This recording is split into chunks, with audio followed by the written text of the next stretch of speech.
Hello, everybody, and welcome to the Transatlantic Call-In Show. This is the show where you get to call in and ask all of your questions about trans-related issues to two live trans people on air. Whatever you gotta say, whatever you're thinking, if it's related to trans issues, we are willing to talk to you, although no promises that it is going to be a hand-holdy, friendly conversation that is just so chipper and good. I make no promises. Oh, somebody says audio is whack. I don't know what that means, and I've tested the audio beforehand, so hopefully that's not true of everyone, but let me know. Oh, it's your mic's clipping. A little bit live. A little okay. Too live, I think, maybe. Let me pull it down a little, if that's better. It's interesting, because so before the show, I was testing the audio system, and I noticed that the incoming caller audio was pretty loud, and my outgoing audio to the caller was pretty low. So I raised it to compensate for that. And everyone's saying that's much better. That's good. Dylan's going way better. Much better. Yes. Okay. Yay. Well, much better. Tech issues solved right off the bat. That's good. At least it was an easy solution. I knew exactly when people said it was too loud why, because I fixed it to try and compensate with this other issue, but that's all right. We'll work it out anyway. If you have any questions trans-related, if you are an ally, but there's like one part you don't really get, or you've seen some trans people say something that you don't really agree with, and you want to know what our takes are, we are willing and wanting to talk to you. The number is 720-619-2288. That link is also in the description, and there's a web link if you are from outside the US, so you don't have to pay those nasty toll bills. But I am Arden Hart, and with me today is a return guest, big friend of the channel, Stephanie Helms. Hey, Stephanie, what's up? A beautiful day in Casco Bay behind me there. It's the waves crashing upon the rocks of Cape Elizabeth. It's rather, not a really particularly pleasant day for sailing, but pretty anyway. I was just saying to Stephanie before the show started, I was like, oh, I love the rainy weather days. It's like I don't know if it's like a Morticia Addams thing, but like, man, that is a beautiful day to me. When it gets nice and stormy, I'm like, oh, I love it. But yeah, how have you been, Stephanie? What's been going on since the last time you were on the show? What's new?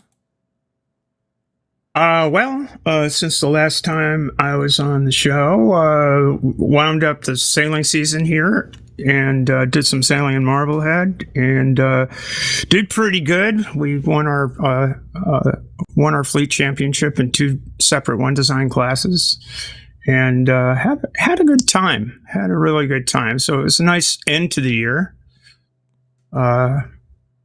Christmas was uneventful. It's all good. Well, uneventful, I suppose, is better than outright horrible. So that's good. I would say.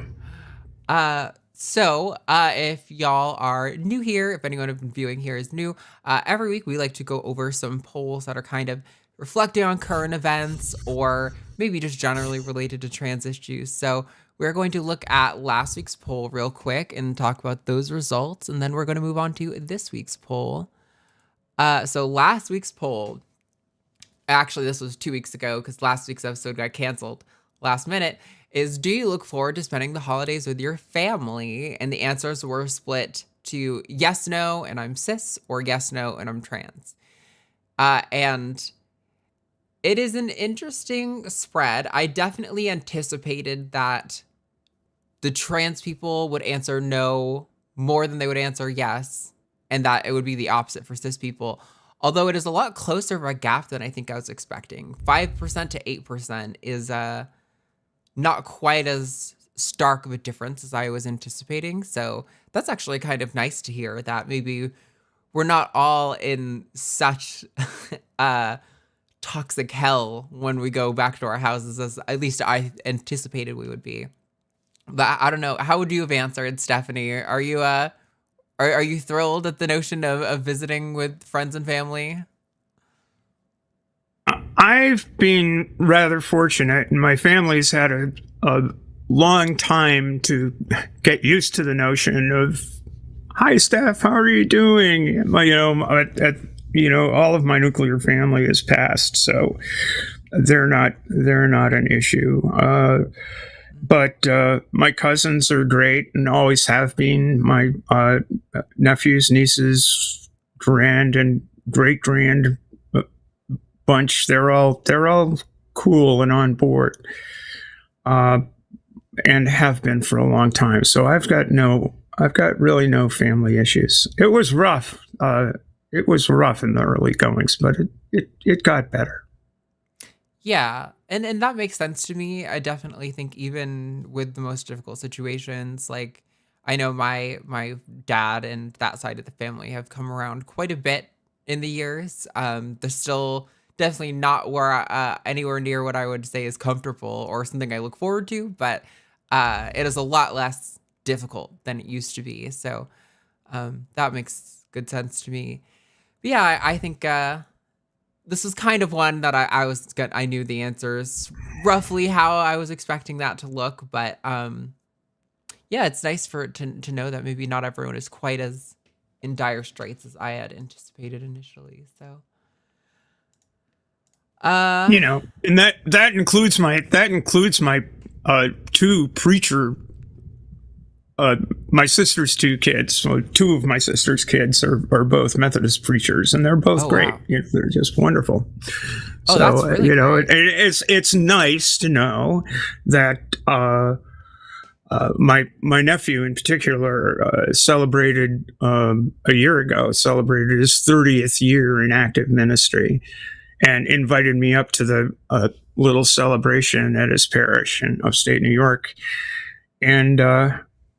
It's nice to know that at least in some quarters, hate's not being preached from the pulpit, and rather acceptance is. Yeah, for sure. I sometimes I can't. Maybe this is part of the reason why I don't look forward to family gatherings, but I have a hard time resisting taking a brawl with those kind of preachers in particular, just because I'm like, I want all the Christians to be like you, but I have to know how you have your footing on your belief system when so often the text is not really your friend on a lot of these issues. But like, I'm glad you are the way you are. But Yeah, I'm with you. I think it's, a lot of people are sitting on piles of elephant dung with the whole thing, but far be it from me to cause a ruckus, I guess, a little bit anyway. It's like, Yeah. okay, it's just one step in the right direction. My way of thinking, anyway.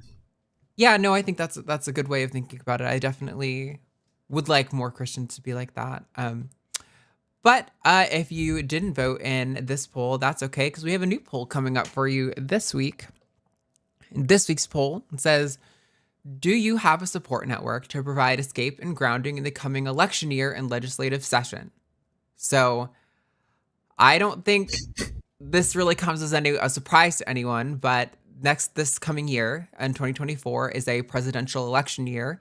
And as always, there's going to be, the normal legislative session at the beginning of the year, which means that we as trans people are probably going to have a lot of really difficult news headlines that are going to come through. There are going to be probably laws passed that are unfortunate, and there are probably going to be a lot of wins that are really great.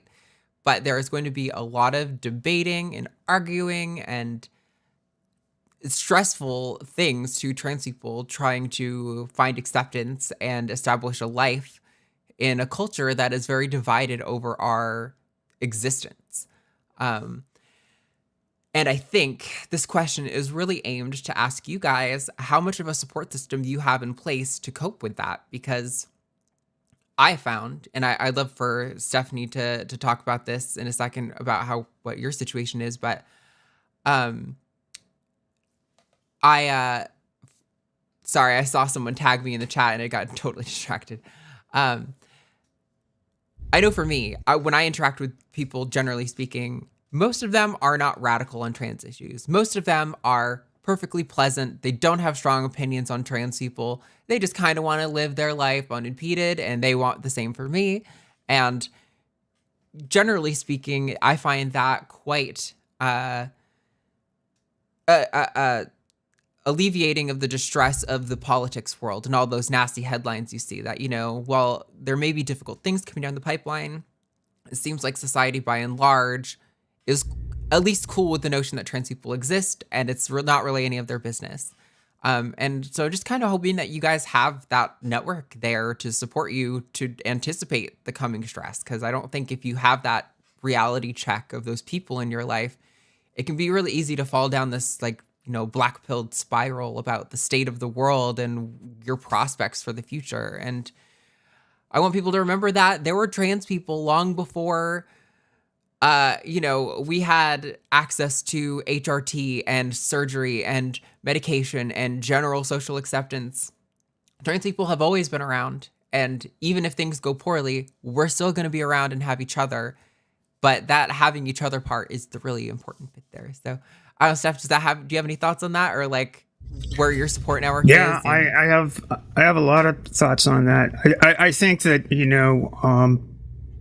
people, the most worrisome thing to me is, I agree with you. I think most people are like, why do we keep talking about this? Why is this issue in the newspaper? Why am I reading all of this? And for those of us who do have good friends, they're almost to a person saying, look, it's terrible what's happening. I understand how stressful it is, and I am there for you. Anytime you've got a problem, here I am.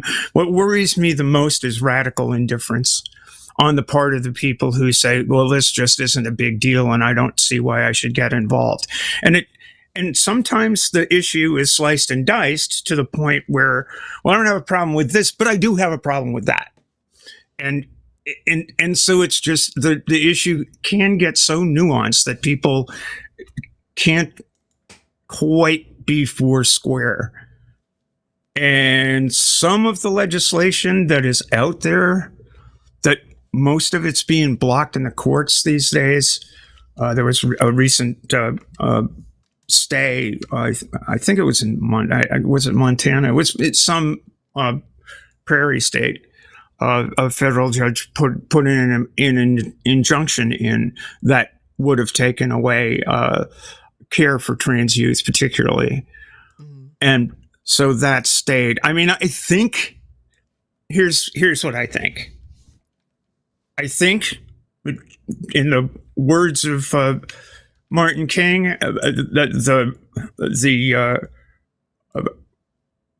arc of history is slow, but it bends towards justice.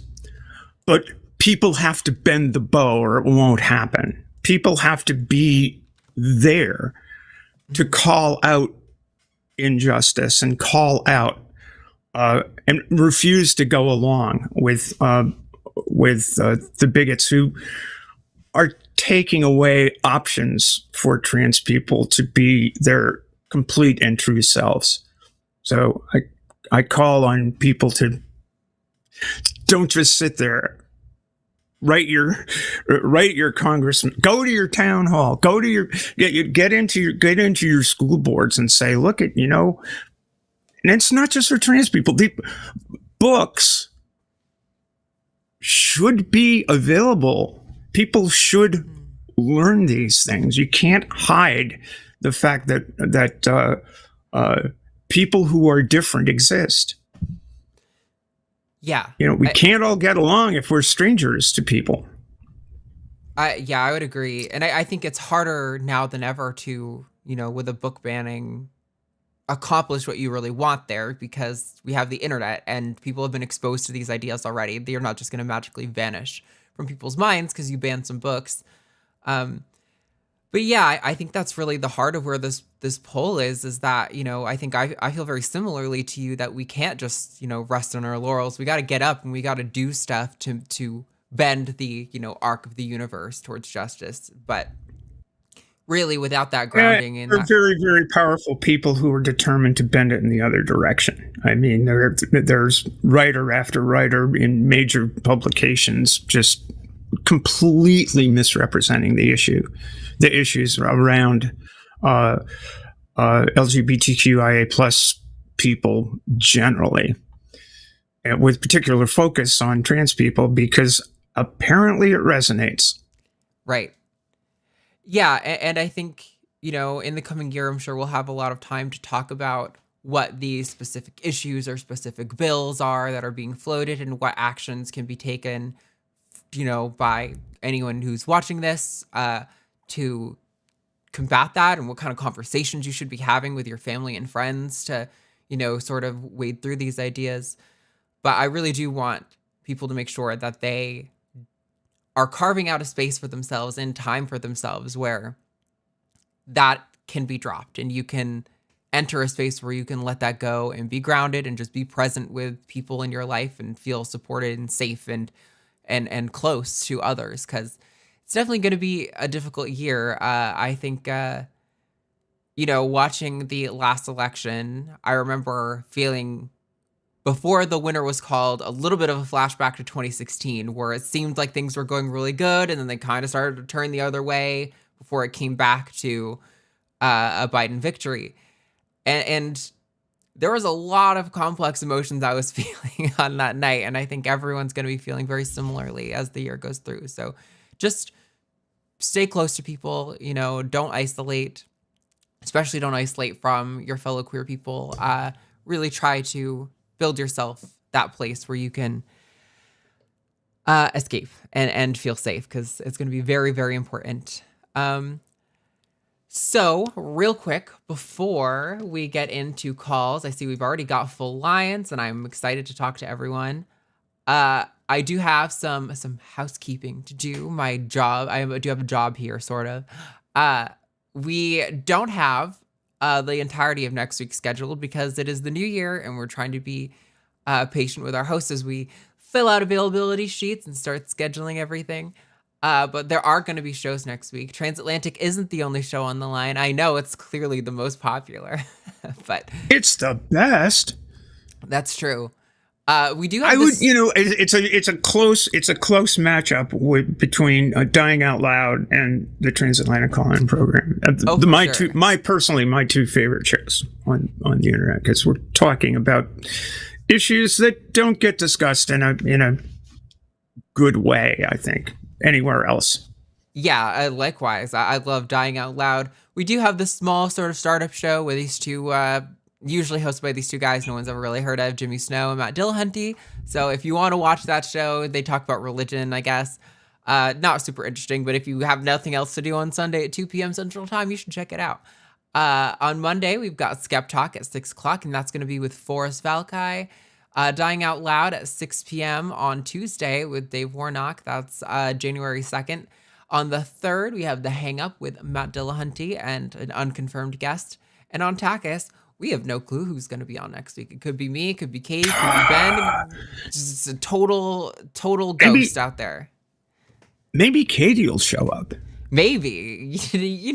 I'm getting skeptical that Katie even actually exists at this point, but she might show up. And then, of course, I want to plug our Patreon and our merch store. So if you go to patreon.com/calltheline, we are adding a whole bunch of new stuff this year, including like exclusive videos that we're going to start doing that won't be posted on the main channel. So you'll get like exclusive content. There are exclusive Q&A sessions over on Zoom that we do.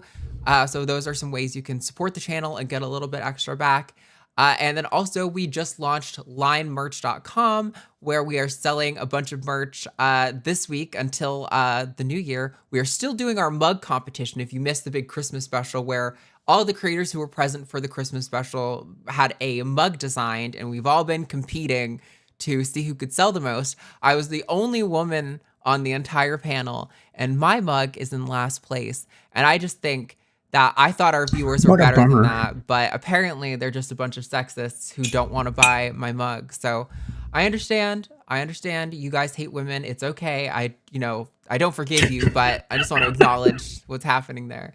But if you go support it, maybe there'll be hope for you to come around.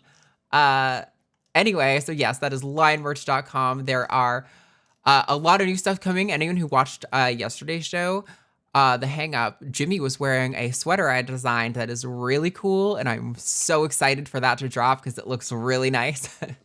And there's gonna be lots of new stuff coming. We're gonna have a lot of merch launches over in the new year. So, with all that said, we have full lines, and I would like to start getting to some of these callers. Coming up first here today, we have Larry, pronounced she, they, in Minnesota. Larry, you are live on the line. What's going on?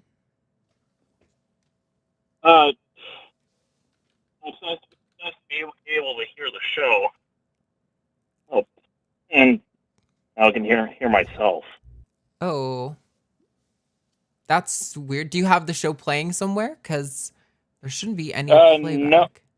No. I had the video open, but my phone had it muted. That's strange. You're getting feedback on your own audio right now? Not now. It went away. Okay. All right. It must have been just a weird hiccup that happens sometimes. Welcome, Larry. What's going on? What do you want to talk about? Welcome to Tech Issue Thursday. That's right. It's Linus Tech Tips. What do you want to talk about today, Larry? All right. Two things. One kind of serious and personal, and one that you commented a few weeks ago that you wanted to talk about. Okay. So, the first is dealing with pre-surgical anxiety. I've got my first transition-related surgery in a week, and 7 days from now it'll actually be over. And quite frankly, I'm a little overwhelmed with anxiety, anticipation, and a bit of fear. Yeah, I think anxiety and fear is reasonable. There are always going to be complications that are possible with any medical procedure. But the way I tend to look at those things is that if you want to imagine you're, rolling a dice or whatever, the odds are heavily stacked in your favor. And while it may not be the way that a lot of people feel in the queer community, I know sometimes we've been not treated super fairly by medical professionals. I tend to trust medical expertise. We know from watching Dr. Ben the amount of schooling that somebody has to go through to even be qualified to perform one of these surgeries. I think they are remarkably capable individuals in the vast majority of cases, and I'm sure you are in plenty good hands. I think I get more nervous thinking about recovery and how it's going to be a period of some difficulty sometimes coming after, but the surgery itself is kind of the easiest part. You just show up, they put you to sleep, and then you wake up and it's done. Medical science is amazing. But I don't know, Steph, do you have any advice for pre-surgical anxiety?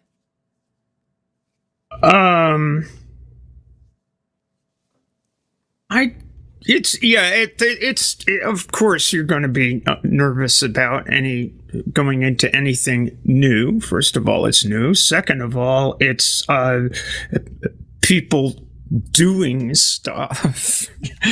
But for me, getting comfortable with the physicians and the team that was going to be around me doing the surgeries did an awful lot to allay the anxiety. I've had other surgeries or other procedures where I've been knocked out, and so I wasn't really worried about the anesthesia. I made it to 97 when it's on the countdown. It like, okay, it's going in, and just kind of that's like boom. Yep. Done. And the next thing you know, you're lying in bed going, what just happened? Well, you knew what just happened, but certainly the anxiety is something, and it's but know your team and have confidence in your team, and you're engaging with people who care. One of the things about anybody in the medical profession, especially people who are engaged in procedures like this, is they really care. They really care. They're craftspeople. They've practiced. They know what they're doing, and they've done it a lot. Otherwise, they wouldn't be doing it. Yeah, how does that land with you, Larry? I'm sorry, it got really quiet there. Oh, how much of that did you miss? I heard everything Stephanie said. I could barely hear you. Okay, see, this is what I was talking about earlier. That's so weird. I don't understand why that is, because the Right, audience. now I can hear you.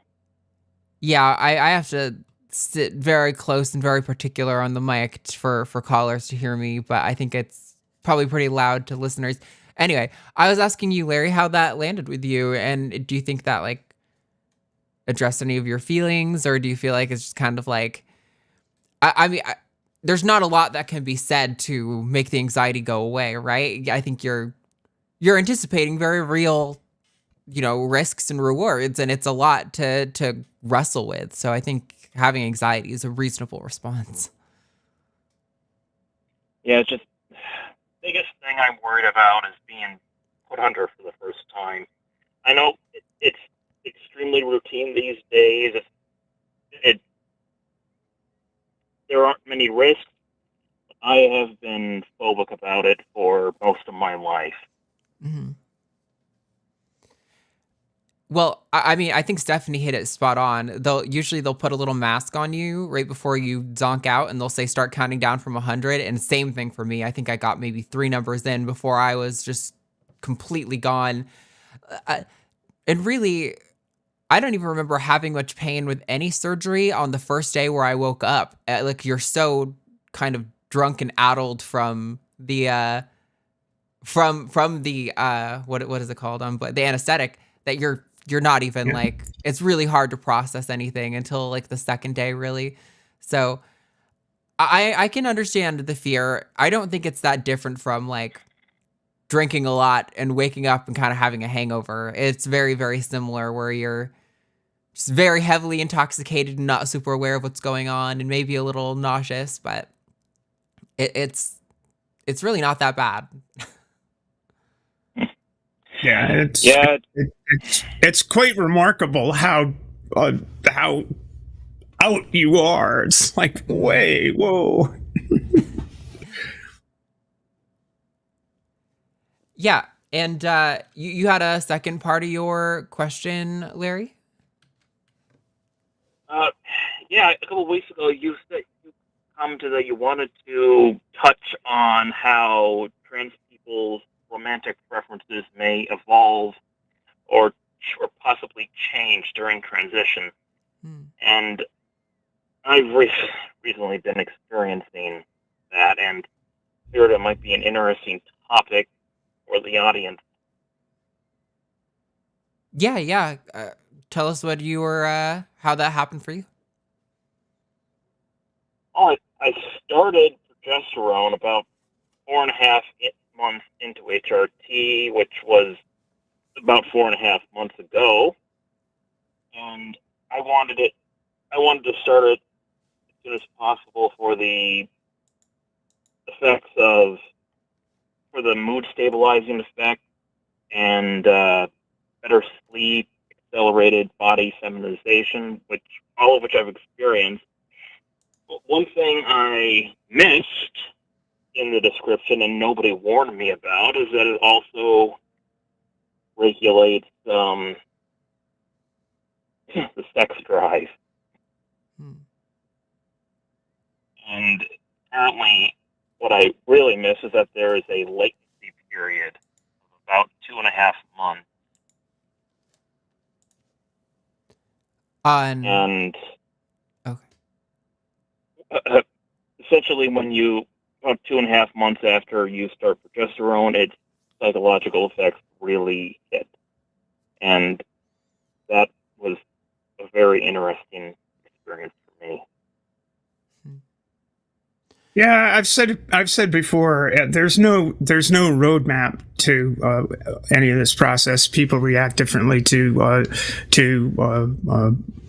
medications, to the whole process of transition. Even if no medication is involved, there's no roadmap. There's maybe a chart where you can just people will warn you off the rocks, like the rocks behind me, but you will find your path.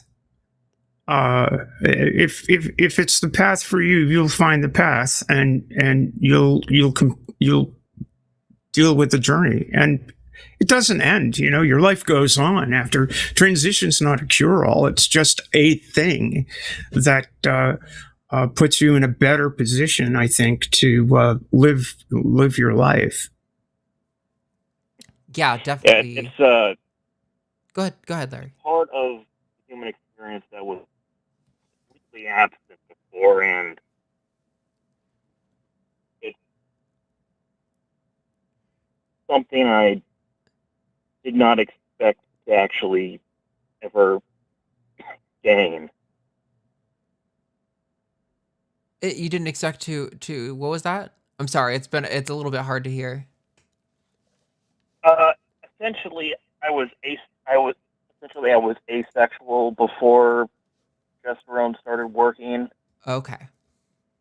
and well, I'm not anymore, and I didn't know what I was missing. Yeah, I mean, I think maybe, and you get to think about this however you want. You're the one going through it, and it's your life. I would caution against thinking of it in the way of like you were missing something beforehand, because I think, even if like asexuality for some people is more of a like a season of life, or like this is just where they're at, I think that's perfectly acceptable, that they might come to find interest in sexual stuff down the road. I don't think it necessarily means that you were like missing out on anything. I think you were just where you were processing how you needed to at that time. And I think it sounds like, and I definitely relate in the sense of like, as I came into my womanhood and being comfortable with my own body as like as a feminine person, I was more able to access the full scope of my sexuality, because I was able to interface with the world, and the world was interfacing with me how I saw myself, rather than having that really harsh disconnect where I'm like, I'm trying to interface, and there's something broken there, it really bridged the gap. And I think that can be really helpful. But yeah, I think, I mean, I'm excited for you that hopefully it sounds like you're saying, if you felt like something was missing before, that you feel like you are more, wholly rounded now with that discovery. Yeah, I'm more present, more integrated in my body. I didn't actually know anything was missing before, but I do not want to go back under any circumstances. Well, good. I'm glad you found yourself. That's great. Yeah, and it can work in the other direction. Not this. The journey's not for everyone, and people will discover whether it fits their expectations, whether that integration occurs or not. So it's this is the value of diagnostic care and treatment. That is why gender affirming care isn't necessarily, once you jump on this thing, you're definitely gonna go to do this, that, and the other thing. It doesn't work that way. This is a long process. But for those of us who really, really, really are for those of us who it helps, let's put it that way. Mm-hmm. It's critical, because for many of us there was no help, and it was kind of a hopeless existence. Yeah, well, hopefully Oh, not sorry. having help available or not knowing that your condition can be helped. Yeah, I think a lot of people went That was through. literally that was my life for a very long time before I finally figured out what was going on, and that I could kill two birds with one stone. Arden, I'm sorry if I talked over you. You got really quiet again. No, it's okay. I guess I have to be more on top of my mic today. No. You didn't talk over me. I was just about to kind of suggest what you did, that I think a lot of people go through their life in that stage of like not even really realizing that that could be an option for them. I think so many of us just kind of get into this notion of, well, I'm assigned male or I'm assigned female, and that's all there is to it for 99% of people. So it's probably all there is for me too. And it's people underestimate that like 1% of a population is still like a huge amount of people.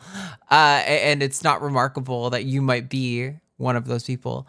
But yeah, hopefully some of the things we've said here were helpful to you today, Larry. I appreciate you calling in and mentioning that, because I think it must be a theme in the community right now, because several people have wanted to talk about the change of sexuality over time. Usually it's more of like I started liking women, now I like men. But for you, seems like it was more of I had just no sexuality and now I'm like in touch with my sexuality, which is really interesting too. I hadn't thought about it in that like matrix. So that's really cool. Mm-hmm. Yeah, I realizing I was asexual this past year was almost as big of a shock as finally accepting I'm trans. Mm. It Yeah. just wasn't something I really thought about. Well, I'm glad you're thinking about it now. And I'm glad you've got a, community around here to talk about those things with. So that way you can, you don't have to spend so much time questioning those things now. You've got a community where it's safe to bounce that kind of thing off of. So, Mm-hmm. Yeah, I found other trans women to be remarkably supportive, and a number of other people that have had sudden awakenings thanks to HRT is really reassuring. Awesome. Well, I think we've got some other callers on the line we want to get to soon. So we're going to let you go, Larry. But thank you so much for calling in. I appreciate hearing from you. Hey, chatting to you, Larry. Thanks for taking my call, and I'm looking forward to receiving my Arden and Ben mugs. Very nice. Ben's mug. Gotta say, I want people to buy my mug, but I think Ben's mug is the coolest. But thank you, Larry. Talk to you soon. All right. Bye. Bye. Yeah, that Dr. Ben Go-Go juice is just, it's very cool. It looks, It's very, very, very, very special. High octane. I feel like it should have been on a can more than a mug, but the mug works too. We are going to get to those other callers right away. I do just want to plug really quick that we will take super chats at the end of this show, and super chats are anything $5 or more. We will read out live at the end. Also, I saw people talking in chat about topics that are like not related to the show at all, which is just a little bit weird. Try to keep focused on the show. Chat isn't a place to, is not a platform. So anyway, we're going to talk to Elise Vehi in Texas. Elise, you are live on the line. What's going on? Hi. Ironically, Larry is the reverse of my situation right now. Oh, nice. So small world, but yeah, my situation is I'm a trans mask person. I called a few weeks ago, but my top surgery, my double mastectomy, is in about 5 days on January 3rd. Oh, wow. So I also am having my surgery anxieties, but my anxieties are more about post-op surgery anxiety. Like, how am I going to get my food? Or like, how am I going to take my bath? I'm told I'm not supposed to sleep laying down, and I can't move my arms. And a lot of that has kind of been swimming out of my brain. And with Larry having a change in sexuality, I too am finding that from someone who used to be like, men, not for me, I'm like, actually, what if I was a boy too and only kissed other dudes? And that's been a unique experience going from, yay, Kate Blanchett to, bring that bear man, that Pedro Pascal back. I've heard that. I don't think I could say more often from the trans mass community, because I think pretty much every trans person I've ever talked to has had some sort of shift in at least their understanding of their sexuality, if it didn't like completely change altogether. But I've known so many trans masked folks who started out maybe thinking they were like queer, like femme-leaning people who are now like consider themselves gay men. Like my sibling, for example, was dated a lot of women before they started their own transition, and now they still date women, but they never considered really men that much, and now they consider men quite often, from what I hear. So I think it's definitely not an uncommon why experience. that is? I definitely am curious. It is an interesting thing to think about. I don't know if I have any speculation as to the why, but it is interesting. Do you have any speculation? Oh, I mean, I have just the generic, like, I'm more comfortable in my body, and I feel less like an imposter when I'm next to a cis dude. So I don't feel like, oh no, by comparison, I look like a girl. Now I'm like, oh, wait a minute, I also look like a dude.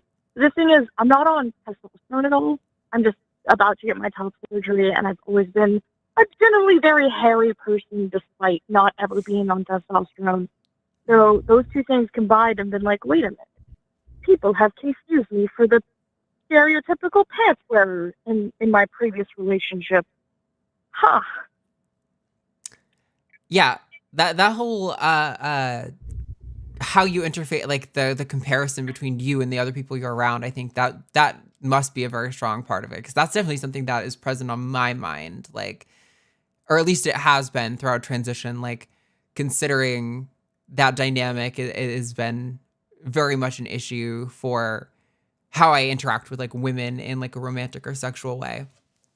But yeah, and I'm sure you can relate to it, It's like when you're with somebody in that intimate of a moment, and you're sitting there and you're like, I feel like, and not to be crass, but I feel like you're having sex with me the way you would have sex with a girl, and now I feel dysphoric and invalidated and weird and gross.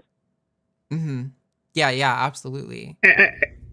It's kind of like the we were talking earlier, or at least one of the themes, one of the threads in the conversation was about how you rebalance the way you feel about the body you're inheriting, and that redounds in so many ways. In how you use your body to express affection to other people. All of these things, it all melds together. And yeah. And you said earlier, one of the things you were concerned about was the aftercare part, and that is a thing. I would, certainly make a lot of friends, make up a lot of stuff so you don't have to do stuff.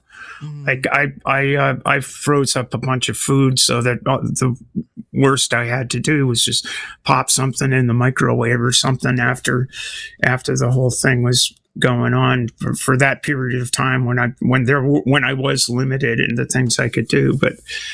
But yeah, just plan ahead, I guess, it would be the thing. I guess that would say. Yeah, for sure. Awesome. Thank you. I feel like maybe this won't work for everyone, but I know for me, something I always do when I get a cold is I'm like, when it really gets to like the peak of sucking so hard because you're just feeling so awful, I always try to tell myself in like 6 months, I'm going to remember this, and I'm not going to remember how much it really sucks right now. Not really, not to the fullest. Yeah. And that kind of somehow kept me going and able to like take another step and keep going forward another day. Because it was like, this is really bad now, but in 6 months, I'm not even going to remember the weight of how bad it truly was. And I personally find that really to be true. Like, I definitely remember aspects of when I came out of face surgery, like being, really struggling to sleep, not being able to breathe out my nose, not being able to eat solid foods, and like whining and moaning, not being able to sleep at night. And like my sibling was there taking care of me. And I know like they weren't getting any sleep either, but I really like I remember those events happening, but it doesn't hold nearly the weight that it did when I was going through that. You know, I was on the verge of tears every day back then, and I don't feel that way now at all. So there's definitely going to be another side, and you're going to get once you get a few months into recovery, you're going to be like, wow, I wouldn't change a thing. It wasn't even that bad looking back on it. Like, I think the human capacity to heal is crazy. And I'm really excited for you that you get to start off the new year with this procedure. That way you get like the entirety of 2024 to like get comfortable with like the changes that they'll bring to your body. That's really exciting. Yeah, I keep joking, new year, new me. Yeah, for real. There you go. Cool. Do you have anything else you wanted to add, Elise? That's all the questions. No. All right. Awesome. Well, thank you so much Oh, for I hope it calling. helped. Appreciate talking to you. Thank you. Bye. Alrighty. Oh, that was cool. Yeah. Definitely. It was interesting that both Larry and Elise are having surgery coming up so soon. All right, we're just gonna keep rolling. This one could be interesting. I am prepared to have a foot in my mouth by the end of this call. We'll see how it goes. All right, we've got John in Ohio. Pronouns are he, him. Let's see how this conversation goes. Hi, what do you want to talk about? So my brother came home for the holidays, and he was kind of I don't really remember exactly how this came up, but he was talking about how he thinks the gender sex distinction, social and biological, is similar to the whole race ethnicity distinction. And I'm kind of having trouble responding because there are people like Rachel Dolezal or maybe other people you've heard of where they identified as black and then eventually it came out that both her parents were white and things like that. And I'm just having trouble distinguishing between those two things. Yeah. I mean, I think I could see the argument in that race is largely a socially constructed phenomenon and that gender is, and one could argue sex is more of a biological, like genetic phenomenon, and that ethnicity might be more analogous to that. I see where the analogy is coming from, but I think there's a huge flaw in that when somebody claims to be transracial in the way that Rachel Dolezal does, right?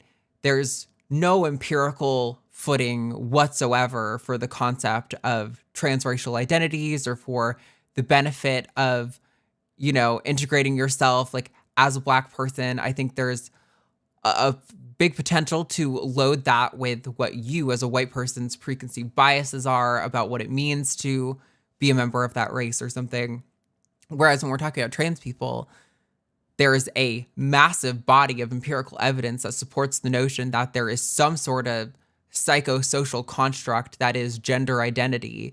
And for some people, that gender identity does not correlate with their sex. And there are diagnostic methods that are very accurate and that there are treatment methods following those diagnoses that have great statistical, indications for improvements in quality of life.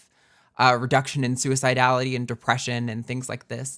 There's no such body of evidence when it comes to transracial identities. And, the concept of being transgender is, and accessing gender affirming care, that's supported by like every major medical organization. Uh-oh. Something happened? My lights are flashing, so just be aware. Okay. Hopefully nothing will happen, but holy smokes, I don't know what that was all about. Yeah, I mean that's like kind of the direction I would take things is that, I get the analogy and like there's maybe, I think you could maybe draw an interesting point about like the social constructedness of race through that analogy. But if it's to say that like an identity like Rachel Dolezal's is identical to the identity of a trans person, and that like, at that point, therefore you could say I identify as basically anything, I think that's some ridiculous far right nonsense. But I don't know, Steph, what do you think to all that? Well, yeah, I think it goes to we talked earlier about and you touched on it just now, the body of medical evidence and the body of evidence as regards diagnosis and treatment that has been developed over the course of almost 100 years now, that clearly shows that there are people with a significant disconnect between how they process and perceive gender internally and how they are taught to conform to the physiognomy that's expected. Like, you will perform in this particular way based on the fact that you have these parts or those parts or the other things, and it is very difficult for me to understand it. It's very difficult for me to grasp the notion of the number of people. Not everybody has this particular experience, but there are significant numbers of people who do form that gender identity very, very early on, outside of any influence of external forces. Just, I'm a boy, I'm a girl. And that sense of gender identity seems to take place in almost all people around the same time. For cis people, doesn't necessarily happen exactly at the same time because people are different. We're a huge, wonderful, diverse population, but that's not the same as racial identities. It just isn't. I mean, the awareness of difference between races isn't something that people actually realize until a certain point in time. I myself went to the church my family attended was an interracial church. My piano teacher was the organist. And she was black, and I distinctly recall being about 7 years old saying, "How come Mrs. Jones is so dark?" So you have to be taught that, But as far as my gender identity is concerned, I expressed my being a girl when I was about 4. So it's not the same. It's not the same sort of thing, I don't think. And I think that, as Arden said, there is a body of research based on the experiences of trans people going back a very long time. Do you feel like that got at what you were trying to say, John? Or yeah, I guess it seems like you're saying it's that there are a vast number of cases of people not identifying with the sex they were assigned at birth. And that's kind of why the trans literature in medical history and academia has been this way for, you said, around 100 years or whatever. But in the same way that maybe that wasn't a big thing 200 years ago or something, couldn't transracial or something like that be something that's developing now that more research is going to go into and more actions are going to be taken? Because the whole part of this whole Rachel Dolezal, and she's just the one example that I think my brother brought up. I'm sure there's more, but she was seen as a black person. Like, socially, the construct of what it is to be black or of half black, half white, whatever it was something that she was associated with, and everyone accepted her in that way. Right. I get what you're saying, and it may be the case that in 200 years after, a wealth of research, that we discover that certain people benefit from, being treated and integrated certain ways, and we would call that transracial. That may be the case. Definitely no such evidence for that concept exists right now outside of, a few edge cases like Rachel Dolezal. And like I said, I'm also perfectly comfortable with using the analogy of the social construction of gender to point to the social construction of race. Because, I mean, like you pointed out, there were some people who genuinely believed that Rachel Dolezal was Black. And transracial, before it was used, kind of co-opted by people who are like Rachel Dolezal, was used to talk about people of color who were adopted by white families and what that experience was like for them, being sort of transracialized as they grew up. So, like, definitely there's interesting analogies to draw there, but I think just fundamentally the construct of race and the construct of gender are just completely different is the problem. I mean, they're like, you can draw an analogy between pretty much to any two different things, right? Whether or not the analogy is good or has utility is a separate matter. Like, there's probably some utility to an analogy between gender and race. But I don't think that it points to what people who bring that up usually want it to point to, which is a notion that, if you can identify as a woman, why can't you identify as Black? And it's, in part because there's no such evidence that any such thing really exists, or that it's beneficial, or that it's not anything more than like co-opting stereotypes from that group. Steph, you look like you want to say something. Yeah, it's also a question of the uses of language, because in discussing many of these topics, there are catchphrases. There's the identify as, and which makes no reference to the internal feeling of. It's like a shorthand. It's like the shorthand of that gets bandied about all the time, born in the wrong body, that kind of thing, and which doesn't resonate to me, and it doesn't resonate to a number of trans people. I don't feel I was born in the wrong body. I feel, this is my physicality. It was my physicality. It was just wrong, and there are ways to change it.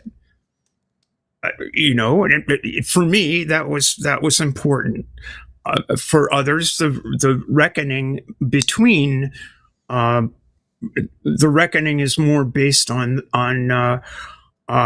gender performance as opposed to the medical stuff. So I'm not, I am not a trans medicalist. I'm not a person that says, well, you're not a true trans unless you do this, and the other thing. As I said, it's not a roadmap. There's no roadmap to being trans. There's no roadmap to being cis. There's no roadmap to being human. Just if we could all just let people make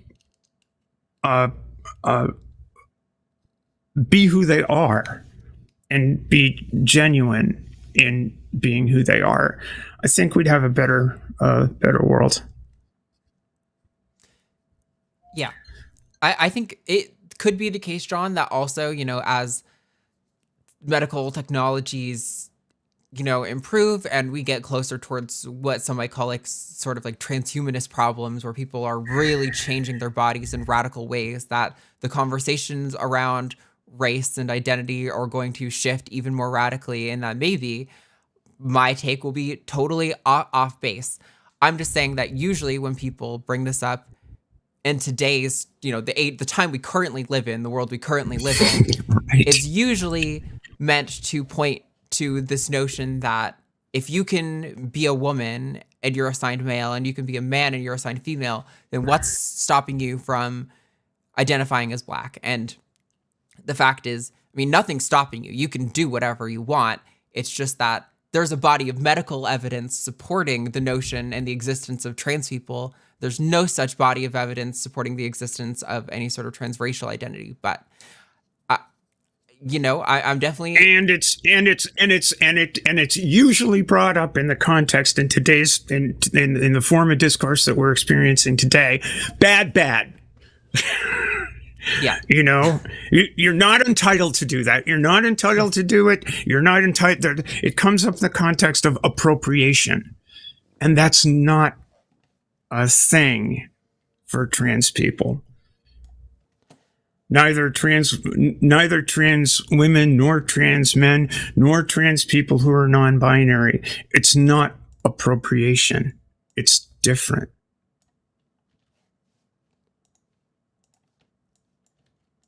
So I know you were kind of asking for arguments or how to respond to that. I don't know if you feel like you are better equipped. How are you feeling, John? Where are you at?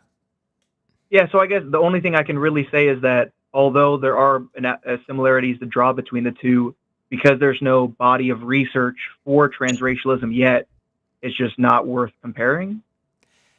Yeah, I think I would just ask, like, what is the point of you drawing this comparison? Because as far as we can tell, there's no meaningful group of people who are seeking to change their racial identity due to, like, oppression and high rates of, like, suicidality and depression, and that this would be, like, beneficial for society broadly as well as them, whereas that does exist for trans people. So I would just kind of be like, what are you doing? Like, what is the point of this, really? Like, why are you bringing this point up? I'll let you answer, but I would add to that. Nor is there a concerted movement to deny anyone. It's not illegal in any way, shape, or form to alter your complexion, alter your color, alter. There's no legislation that says if you are transracial, you can't use this bathroom. Mm-hmm. Thankfully, we got rid of those laws in the 1950s, actually the 1960s, because when I was 8 years old, there were those laws on the books. Yeah, so it seems that I feel like most people have this hesitancy for transracialism to happen for, like you said, appropriation.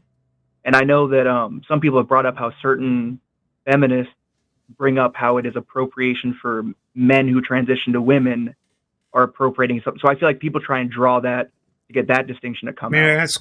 May I ask you a question? Why isn't it brought up in the case of women who transition to men? Why is that? I'm not sure. Is it rhetorical or? Yeah, I mean, I think they're trying to. I think it's an emotional appeal.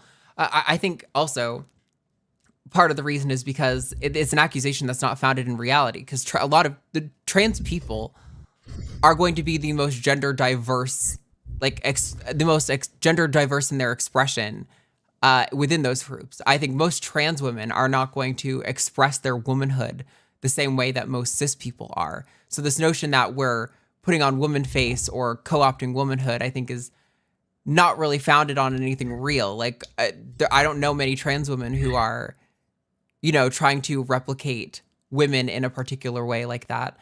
But I understand where the argument's coming from and where people think they see that. But I think it's founded on prejudice of trans people and how trans people present themselves and what trans people's goals in transition are. Okay, well, thank you very much. Yep. Thank You're you so very much, welcome. John. Nice call. And call back if you have more questions. Maybe when there's some other hosts on, maybe you'll get answers that you like better. I'll talk to you later, John. Absolutely. Bye. All right, I'm going to close up the lines because today was actually meant to be a slightly shorter show than normal. We have full lines again. Lines have been filling up, which I was really surprised about, honestly, because I was like, oh, it's New Year's. We're almost New Year's. I think we're probably going to have a very low caller count. And I've got somewhere to be at 4:30. But we're going to go till 3:30 and then try to hammer through super chats pretty fast. So we are going to take Ian in North Carolina. Pronouns are he, him. Ian, you are live on the line. What's going on? Hey, Ian. Hi. How are you doing today? Doing great. Super. What's up? Glad to hear it. Me too. So I called in about a year ago and spoke to Katy, and I think it was Ben at the time. I don't know. And they told me to call when you were on, and I just haven't had an opportunity. So my subject is that, I'm a cis male, hetero cis male, and as a occasional consumer of pornography, I've come to discover that one of my, visual kinks is trans women with cis women.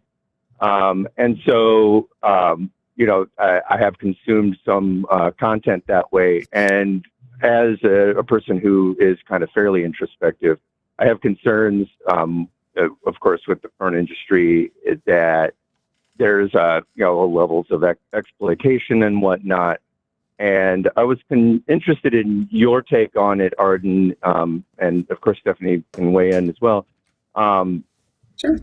As kind of the juxtaposition of kind of the commercial industry, where you got studios that are working with artists, and then the kind of creator-driven content, like OnlyFans and such, where there's more personal control over it, and like what your feeling is about that kind of that problem. Yeah. I definitely have a lot of thoughts and feelings on this. You know, I've been in the industry I've been doing sex work for a living for probably almost 5 years, like 4.5 years or so. OnlyFans for I think 2.5 now or something. In my experience, especially when it comes to the big studio, you know, the creator-driven side of things like OnlyFans, people were doing similar stuff before. There were clip sites and people had their own websites, and for sure. But really, that wasn't accessible to most people getting in the industry. And a lot of people getting into sex work are people who are in, you know, difficult financial situations. It is a lucrative market. And if you are among one of the marginalized people who gets fetishized, there's an easy access, the entry level pay is pretty much the same as it is for a lot of the top level people. So you kind of get in that big money right off the bat. And that's a thing that draws a lot of people in. But the big studios, in my experience, very much want what one might call a cis heteronormative production to take place on a shoot. They want the person with the penis to do things that most cis men are doing in porn, and the person with the vagina to do the most things that people with vaginas are doing in porn, you know, that cis women were doing in porn historically.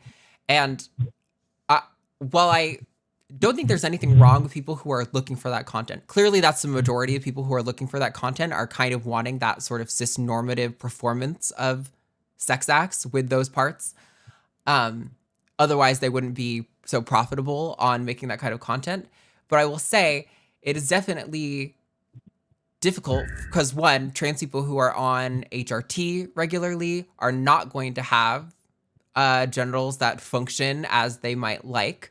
And certain, you can take medications that can help with that, but it is not always going to be effective. And it can be extremely dehumanizing and degrading to be in a situation where you are expected to do something that explicitly makes you uncomfortable. And I think for me and for a lot of trans people who get into the adult industry, you know, the payout is like, you know, I don't love it, but most people don't love some part of their job. And if the payout is sufficient, then I'm willing to endure how this makes me feel for that payout. And I know for me, right now, OnlyFans is really drying up. It is not what it used to be. And Steph and I were talking backstage, you know, a big part of that, I think, is in part the acquisition of Twitter and how it's absolutely tanked. That was one of the biggest places to market your creator-driven content. You know, there's also TikTok and Instagram for sure, but a lot of us were on Twitter because you can post full-on pornographic content on Twitter. And it has been extremely difficult. I think OnlyFans was for a long time a sort of solution to the pressures of the professional market. But it really isn't anymore. And a lot of creators are having to sign on with agencies who ask for, you know, 40 to 60% of your income to work together for the services they provide. And granted, their services are a lot, but that means your face is the content and you're only getting a less than half, you know, share of that. And it's, to be fair, it's even worse than the professional side because sure, you get a big fat stack of cash on the day that you shoot. Say the shoot is worth like $1,000 or something. 3 or 4 hours, that sounds like really good pay. But what you don't realize is that they get this contract you sign. Usually, you are signing over the rights to that content in perpetuity, meaning they are going to make so much money off your face for a very long time to come. And all you get is that stack of cash. You don't get any of in most cases, you're not getting like royalties or a cut of that in the future. So I think, if the conditions were different, if we were getting paid very fairly, if we were getting like a royalty cut in perpetuity for the content we get with big studios, if we weren't getting shadow banned on social media sites, and so we were more incentivized to produce better content, to be more responsible on like how we're managing everything, I think a lot of people would be more okay with the degrading aspects or the, being expected to perform sexuality for cis people in the way they want us to kind of way. But it is getting more and more difficult for me, even personally, to participate because the payout isn't like that. The payout isn't worth it in a lot of cases. So I think a lot of people are struggling. I know a lot of people are frustrated. I've even heard from some really, really top creators that are very, very sick of working with some of the big studios because of how the standard contracts play out in that way. As far as you as a consumer, I think, the creator-driven content is definitely the most ethical way to consume. It is going to be more expensive because you're going to be paying for pay-per-view content, and in some cases you're paying per message and you're paying the subscription fee. And I understand why that's off-putting to people who've been getting free porn for most of their life. But that is definitely the way that is going to be the most direct support to the creator long-term. But yeah, I think that's kind of the end of my rant. It's a messy industry. I don't think porn is intrinsically wrong or that people should feel shame or bad for consuming it. I just wish that studios and the platforms on which we were able to present ourselves. Okay, rant not quite over. It will be soon. But the last thing I need to add is just that, people talk a lot about the pressure to be in sex work and how we're like financially coerced into staying into the industry longer than a lot of us want. And that wouldn't be the case if we got fair deals from studios. That wouldn't be the case if we weren't getting shadow banned on all these websites. That wouldn't be the case if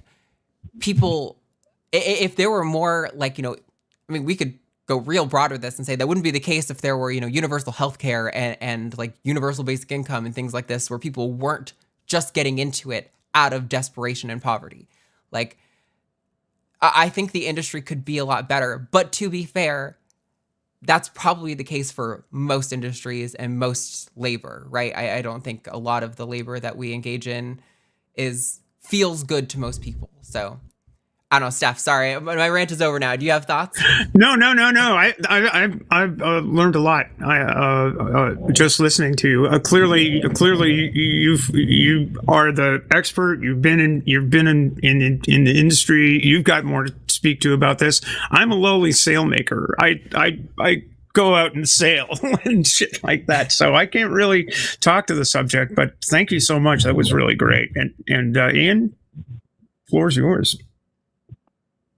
Yeah, that was, that was kind of where my brain was with it. I really appreciate the eloquence with which you put forth those concepts. It's very clear, and it felt like, you obviously have thought about it. Yeah, it's hard not to. It's a big chunk of my living right now. Yeah, I definitely want to stress that, like, there's a lot of people who walk away from conversations about the, unethical aspects of porn and the exploitation and the sort of fetishization of like marginalized groups in porn. I don't think that people should feel guilty if that's what they're into and that's the kind of content they're consuming. I think just like be aware that these are the dynamics that a lot of these actors and actresses are in. And I think, especially as a consumer, I think you have more power than you realize to influence and push these studios to cut better deals to models and to give them a better shot at you know, either continuing this because it's something they're really passionate about, or getting to the point where they've made enough money where they don't have to stay in an industry that they're not comfortable in, and they can move on with their life and do something that they're more passionate about and maybe not feel quite as like exploitative. But yeah, thank you. It's definitely an interesting topic, and I'm always happy to rant on the adult industry. It is, and my emotions on it change on a near daily basis because it's a very chaotic industry. You know, sometimes I'll have a host of customers for a week who treat me very well and I feel very respected and like boundaries are understood. And then I have a week where everyone who wants to interact with me wants to treat me in a way that makes me feel very gross. and it is a weird dynamic to exist in, but I think like I said, all labor industries are definitely have their problems, and I think everyone gets sort of exploited by their industry in some way. That's, the nature of capitalism. That's a good point. People on top are trying to shave the costs as much as they can, and giving models cuts of, all the money means that they make less. So it makes sense that those are hard deals to find. See, I could talk as long about professional sailing and the sailmaking industry as Arden just did, but it wouldn't be anywhere near as topical. So nobody really even cares. Well, if that was it, right. Ian, we do have 3 other callers. Thank you very much for your time. Yeah, I know you got to get to other callers, so I just wanted to thank you for all of your help over the last year or so with my youngest son's transition, and just say, Jimmy, go fuck yourself. I'll talk to you guys later. Bye. Thanks, Ian. Bye. All right. Oh, that was fun. That was a great call. Great call. Glad people enjoyed it, because I'm like, man, I've been feeling some kind of way about the adult industry, particularly recently, and so I've been ready to go off on that. All right. We have 3 more callers. I don't know that we're going to get to all of them. I think we're going to... Thanks. All right. We're going to take Marceline to start because she's been waiting on the line forever. Marceline in Pennsylvania, for she, her. You are live on the line. What would you like to talk about today? Oh my gosh. I can't believe I'm on. You made it. Whew, What's okay, going I'm on? nervous. You're on. You're on. What you got? Okay, so basically it's like some family drama that's going on. So for some context, I'm a 27-year-old transgender woman. And my younger brother just got engaged. Now, the first thought was like, in my head, I was like, oh, that's so great. I'm so happy for him. I sent them like a congratulations message and stuff. And then the thought struck me. I was like, oh, what am I going to wear? Like, what dress am I going to wear? And then I was like, oh my God, they are not going to want me to wear a dress. So for some like further context, and I'll try to keep it short, but basically all of my family is like very transphobic and not supportive at all. Like my mom is into like Matt Walsh and Abigail Schreier and reads all these anti-trans books. Yeah, I know it is rough, but basically my brother, who I won't give the name of just for his privacy, I only have one brother, a different brother, who is very supportive. Of my 5 brothers, there's one supportive brother. And he is being very supportive and awesome about this. And basically, his dilemma is, so I'm not going to the wedding because my brother said, my brother who's getting married said that if I don't wear a man's suit, I'm not allowed to go to the wedding. So I'm not going to the wedding. Everyone's basically made their peace with it, although my brother who's getting married is like very angry at me. And so is my mom. They like upbraided me the other day, me and my brother, and like yelled at me. It was terrible. But basically, I kind of want some advice. I don't know if you feel comfortable doing that, but like my brother is debating now whether or not to go to the wedding. It's been told to him by 1 or 2 of our siblings that if he doesn't go to the wedding, out of support for me, it'll be like an unmendable rift in our family forever. But at the same time, he doesn't want to like support. Sorry, you can talk. I've given a lot of context. No, it's okay. I apologize for the laugh. Sorry, Steph. I can't see you. Are you okay? You are here. Did you want to go? I would, I don't know. This may be useful. It may not be useful. I would, I think I'd be of a mind to convince your supportive sibling to go to the wedding and encourage their support for you. Because I think that in this situation, the family bonds are already fragile. Mm.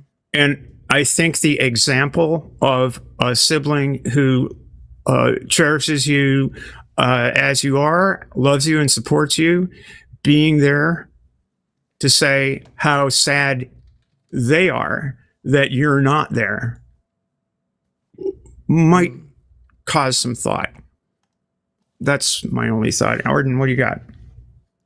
Yeah, I think I'm way more chaotic than that. I'm like, I'm like, throw the grenade, cause the chaos.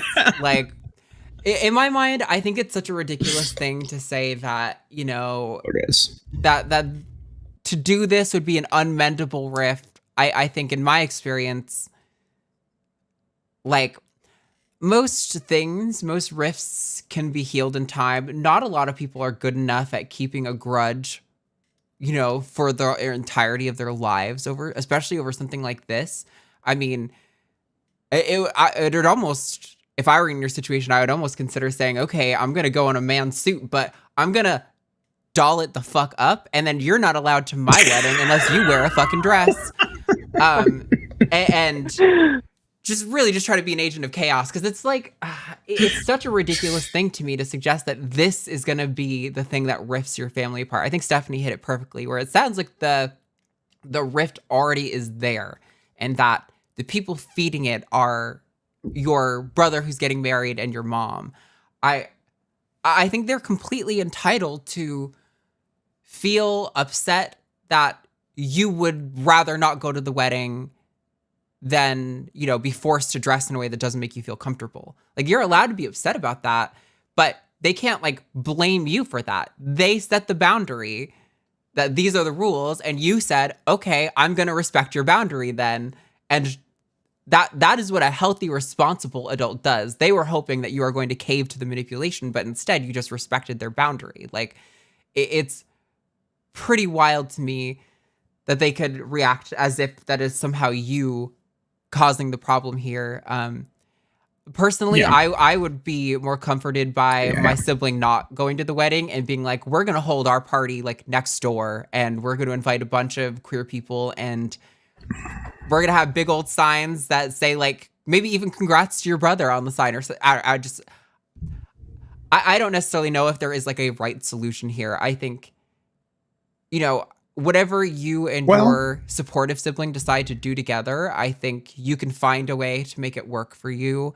And I'm sure within time, conversations will start to be had and the rift will start to mend, because that's just how families operate in most cases. But yeah, I don't think you could really be faulted by how you respond in this situation one way or another. I think either is perfectly acceptable.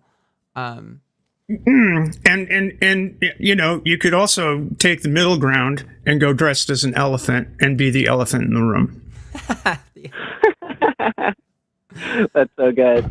Well, I won't take up any more time. I really appreciate it. Oh, wait, two things really quick.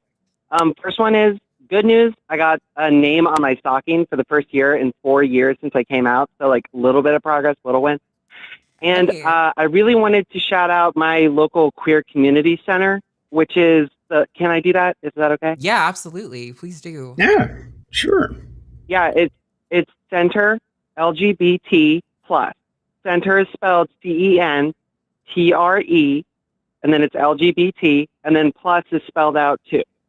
.org. Okay. And if you could donate, that would be great, because they just got a space and there's a lot of overhead. So thank you very much, Arden. Thank you, Stephanie. Have a great day. Yeah, thanks, you're welcome. Marceline. Thanks for calling, Marceline. Yeah. Oh, and go fuck yourself, Jimmy. Bye. Right on. Oh, yeah. Yeah, definitely love people shouting out community stuff, because that is kind of to the poll question at the beginning of the show, that is like a huge aspect of having those support networks to cope with pending legislation. All right. We only have time for one more of these two callers, unfortunately, so I'm really sorry. We're going to talk to Alyssa in California. Pronouns are she, her. We all know this, Alyssa. Alyssa, you are live on the line. What's going on? I wasn't expecting to be one that got picked. So anyway, transracial is something that has been appropriated by transphobes. What it refers to is things that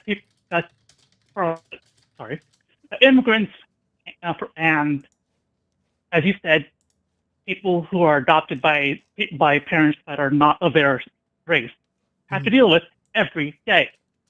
And matter of fact, just before you picked up this call, someone in the chat said that they were told that they would never see their family again if they quote unquote acted black. Mm. And when I was growing up, at various times I was the only Asian kid, and today sometimes I feel out of place in my own neighborhood in Little Saigon because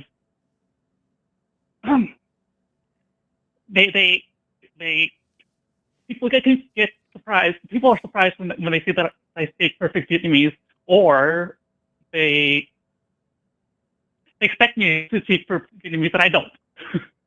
Mm. Yeah.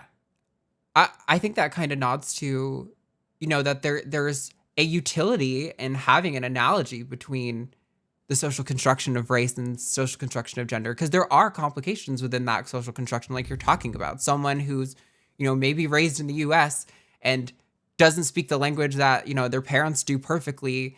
And so they just don't really feel like they fit in perfectly in either place. And that is like a real experience, but it is definitely not the same as being transgender. Yeah, is there like more like a distinction you can draw between those two there? I think that's like a really interesting bit. That's to you, Alyssa. There's never going to be any quote unquote scientific evidence to show that transracial in the way that the caller put it is a thing, because it's not. I think I'd have to say that I think that the use of the analogy, while okay, it's useful in terms of discussing what a social construct is. It's about as useful as discussing money as a social construct, right? Because it is, but it's not. We can have a discussion around the language. But around the actual nub of the issue, it's a distraction to me. It's not. You're not really talking about the nature of transness as a real thing, in people's lives, and in the way they perceive themselves, and the way they live their lives, and the choices that need to make in the choices afforded to them by the rest of society.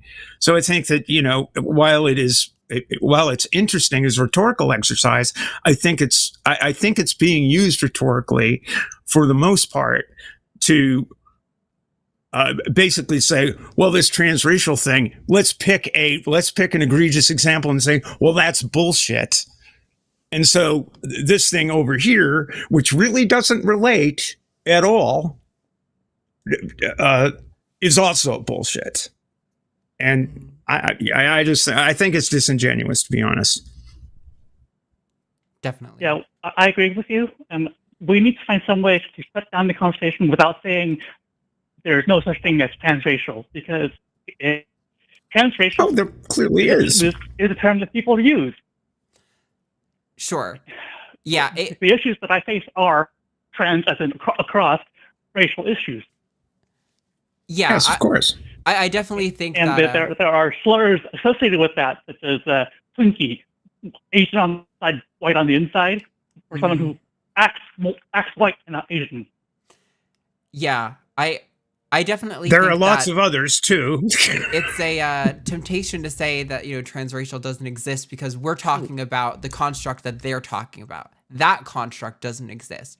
But there is definitely a completely separate thing called transracial, which is what you're talking about, that is real and that actually affects people and that actually, you know, probably has statistical correlated outcomes that really matter for people and that like deserves treatment and awareness. But instead it gets ironically co-opted by white people in a completely different meaning.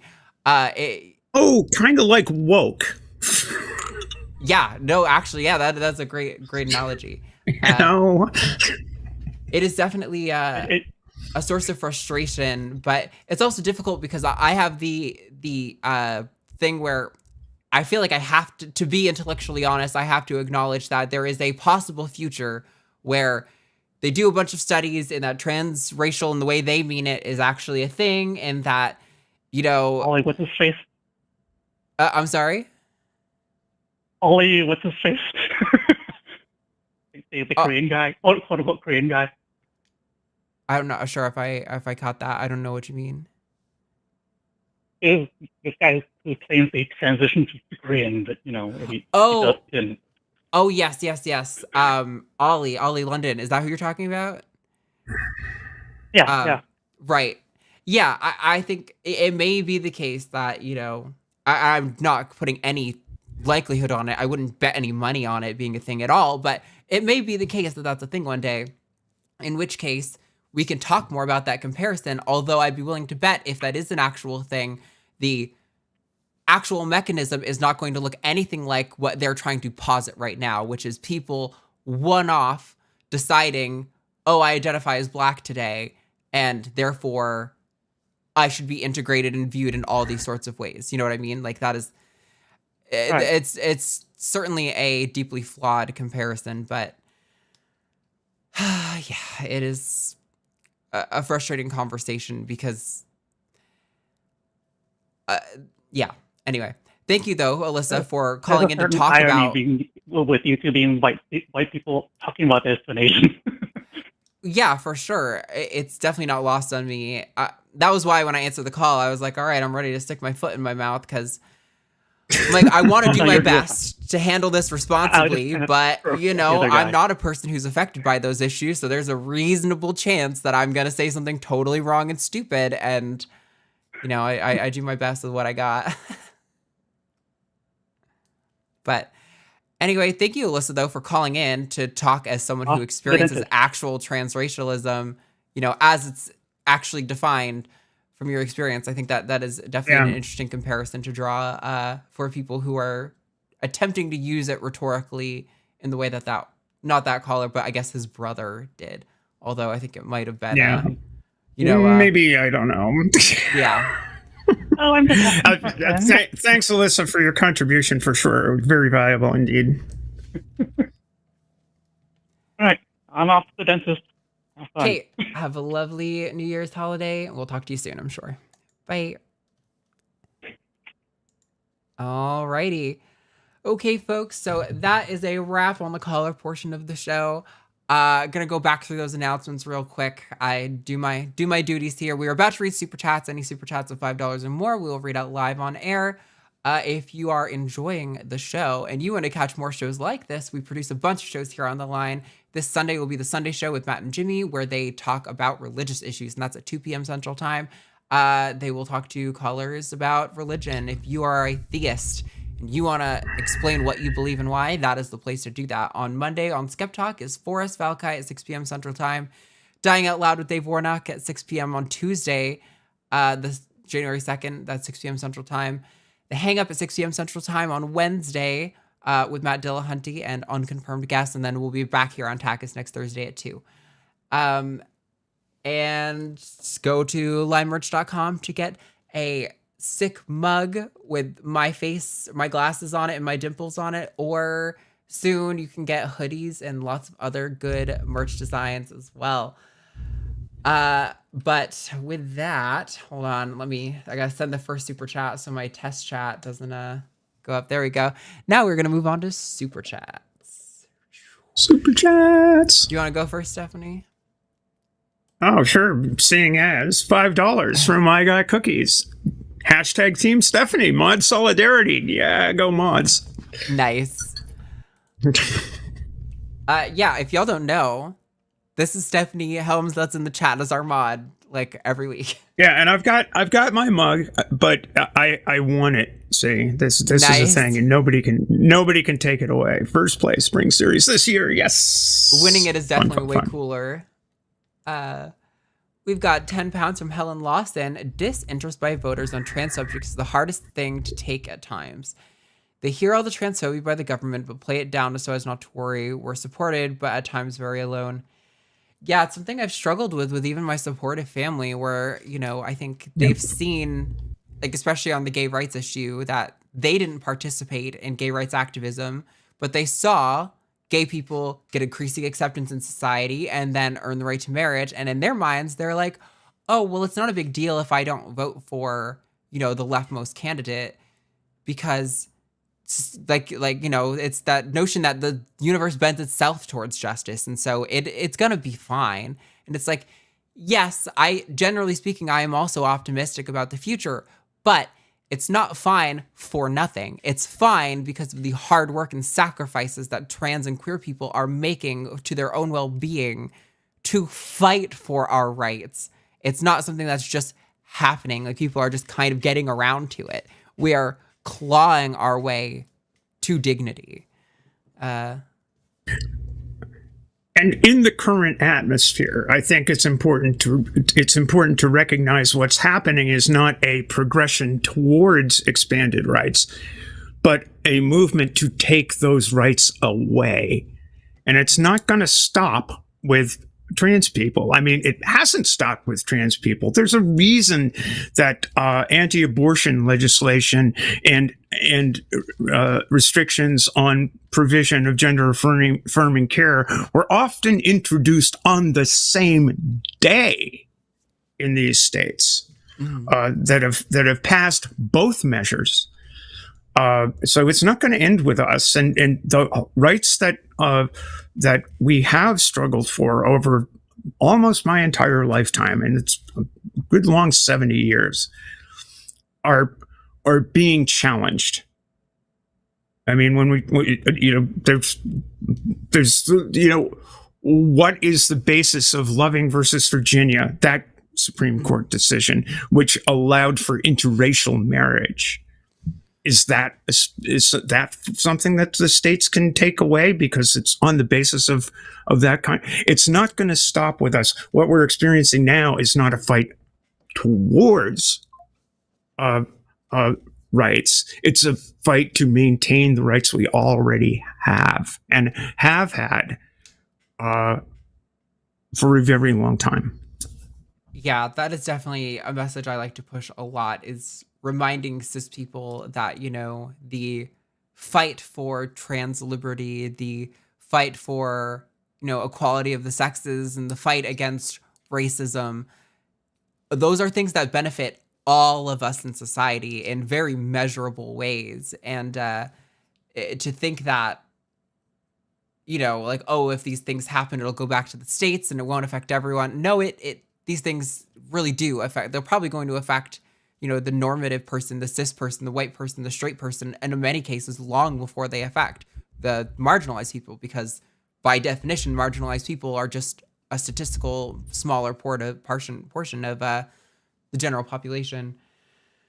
Yeah, I think it's important to give a nod to our friends across the pond here, Helen and others who might be here. In you know, this is the Transatlantic Calling Program. We're talking from a U.S. perspective, but it's not. You know, in the UK there may be a dichotomy between the various regions, Scotland and England, and Northern Ireland. And Wales, for that matter, in terms of the devolution of power. But these forces are at work in a lot of places, in Hungary, in, you know, places with unified governments, again, trying to take away things that people had thought were truly part of the fabric of society. Yep. Thank you, Helen. This one's 1999 from Logan Locke with a heart. Of course, the heart must be Team Arden. Well, that is very generous, but I'm skeptical about that one. I think Okay. Logan's probably just expressing their love and support for the show. But hey, if you want to give me a point, I'll take it. So, We've got 100 pounds from Jackie Greenland. Wow. That's crazy. Couldn't send this last week, but we had some transphobic and quite possibly illegal, quote, government guidance for trans children in schools announced here right before Christmas. So here's my donation to keep fighting the good fight, and a happy new year to y'all. # Team Arden. Thank you, Jackie.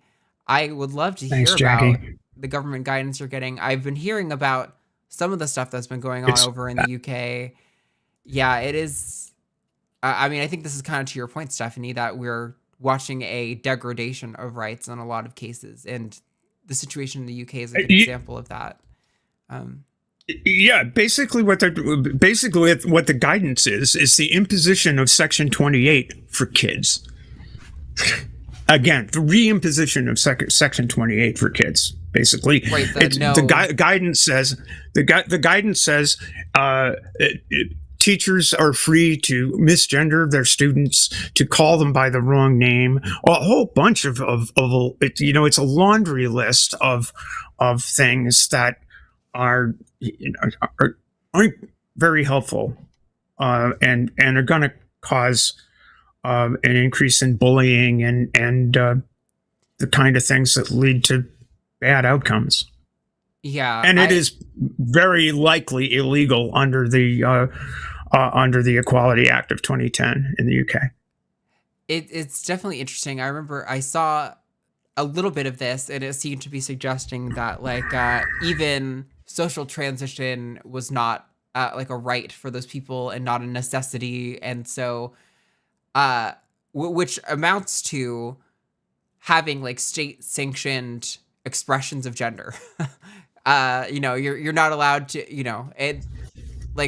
students or school bodies could impose certain gender expression rules over trans kids, which effectively applies to all children.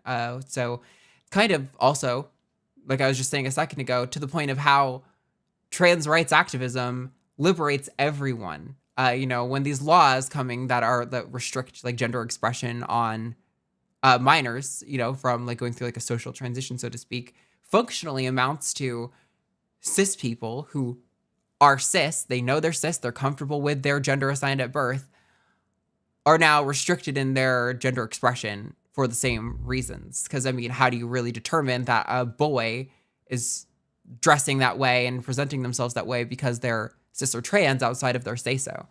You have nothing. So, I don't know. It is definitely just a messy, dark thing to be looking down the barrel of. But thank you so much, Jackie. That is extremely kind and generous of you to send such a big donation. It genuinely means a lot to us. Okay, what's that? DKK. I think they're Danish. Danish kroner? Probably. Anyway, 45 of them from Frederick Gerbo, and I'm sorry if I mauled that.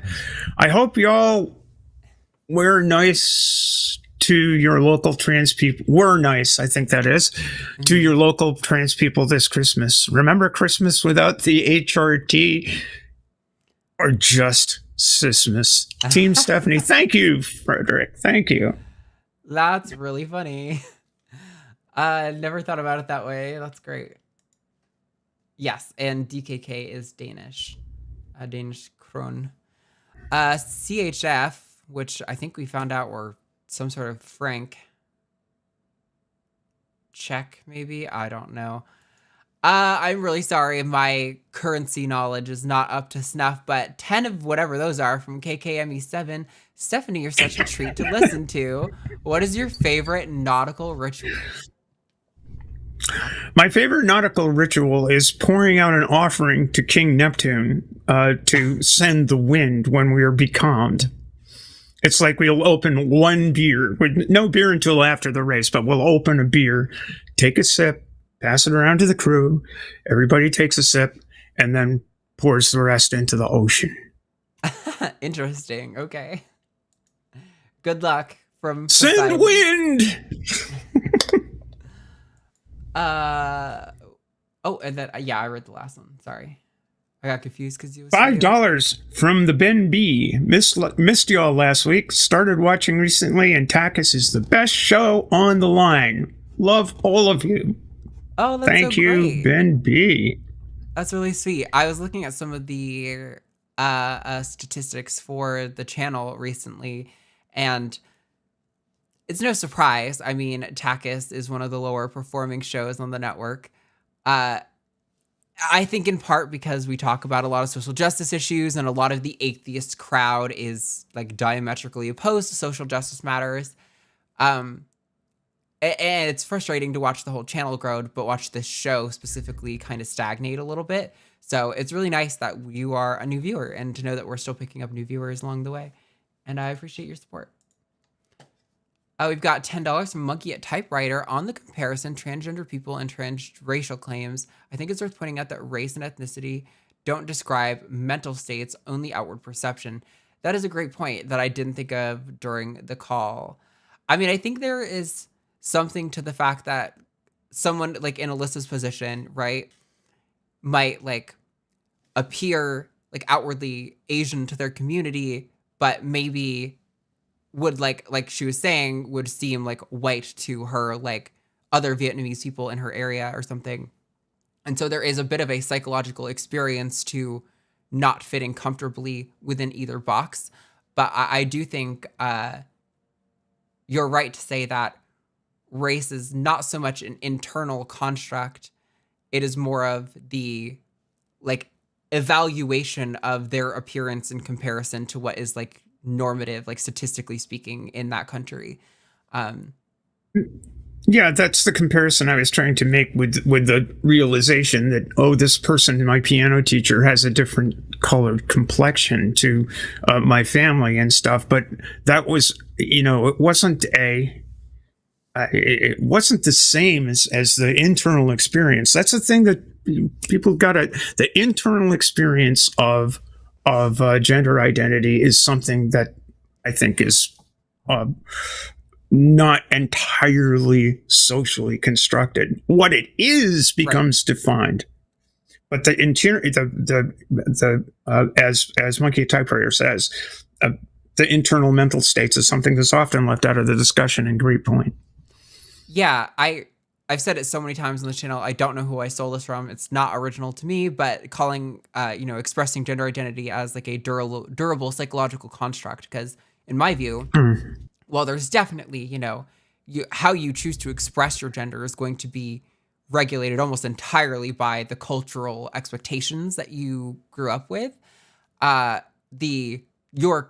The fact that you have a internal working concept of your gender in relation to like your body and society seems to be a psychological construct based on, I think we can figure that out deductively, I think is the right one. I always get deductive and inductive confused, but deductively through observing that like, oh, when we, diagnose people as trans, they statistically benefit from these certain procedures at this rate. Like it does seem to be a durable construct that is the same for most people, and not all people, but that like everyone seems to have some sort of working concept of gender in their brain.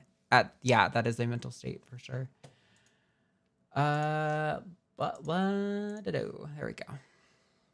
What do we got? $20 from Tina Wilson. Team Arden mug competition. I bought your mug today. Thank you. Oh, yes. Thanks. It's got to feel good for you to know that you are at least not a sexist, transphobic bigot for failing to support me.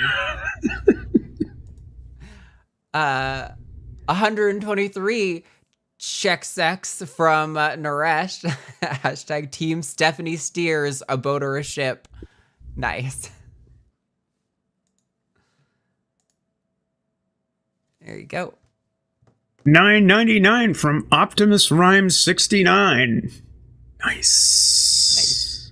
Hello, this is your male cis sister from Tennessee. Just wanted to say I love the show. I come from a Fundy family, and I'm pissed.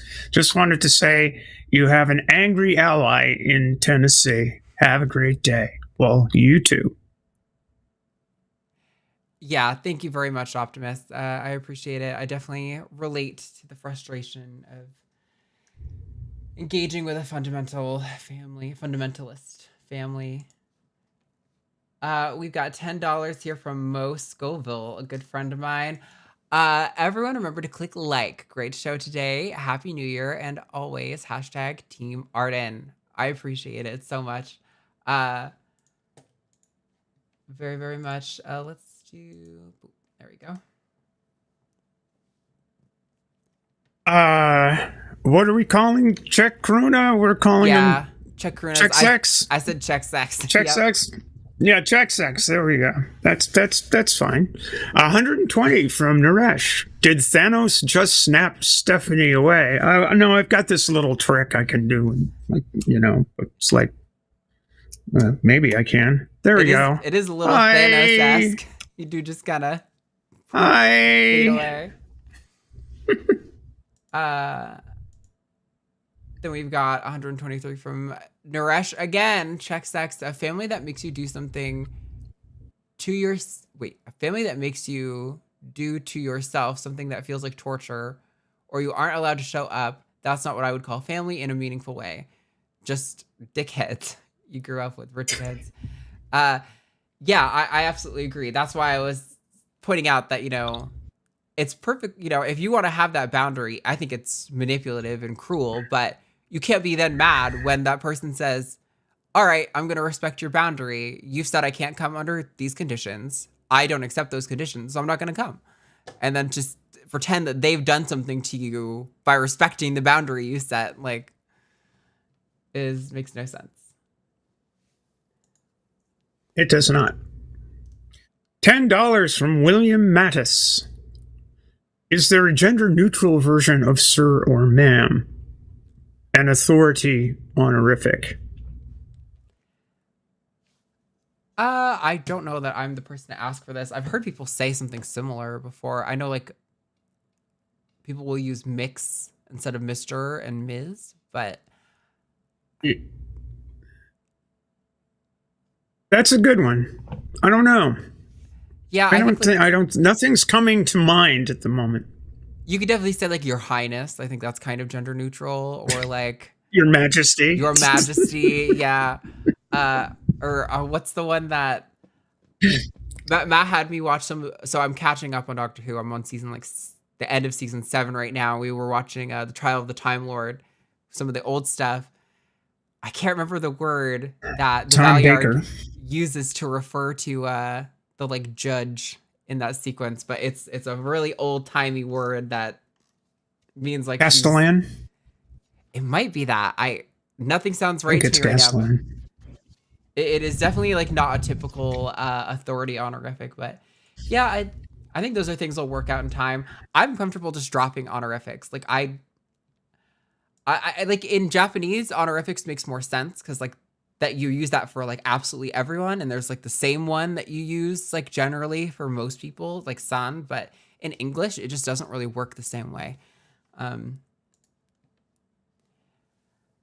$10.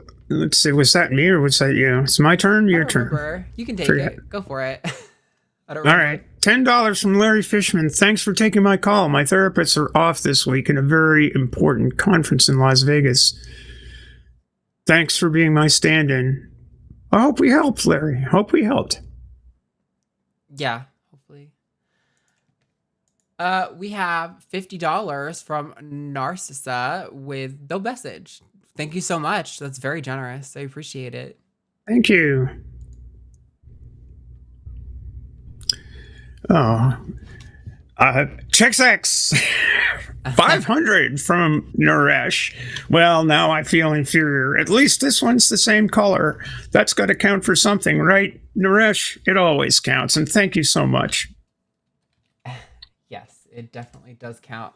Sorry, I realized I missed a super. I don't think any that we've done so far I've missed, but I was looking in the future and I was like, oh, I did not get that one.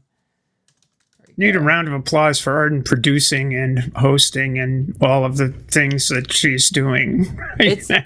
During the main show, it's pretty easy with regard to like getting the name banners up and, you know, like navigating call in studio. That's all easy. What is difficult is noticing all the super chats, because I want to be looking at the camera when I'm talking to the camera and to be saying things to the audience. But if I'm not also looking over here pretty regularly, I'm a little bit of a scatterbrained person. If you don't know that, there's a really decent likelihood that one will get slipped past me. But yes, we just did this one, so that means we're on this one. $5 from Melissa. Holy forking short balls. I totally forgot we put the whole issue of how to pronounce Nguyen to bed, or at least a nap. Sorta. I don't know. I'm lousy at it too. I listened to the video that she sent. I'm pretty sure it was like Nguyen. The NGY all definitely get pronounced in there. It's just dialectically, mouth sounds are just so different from how we do English that it's a little bit difficult. I understand why people struggle, and I can totally understand why Vietnamese people who moved to America might have just started saying, it's just Wen. Just call me Wen, because that's easier than dealing with all this bullshit. Because I imagine that's probably part why that distinction took place, because I know my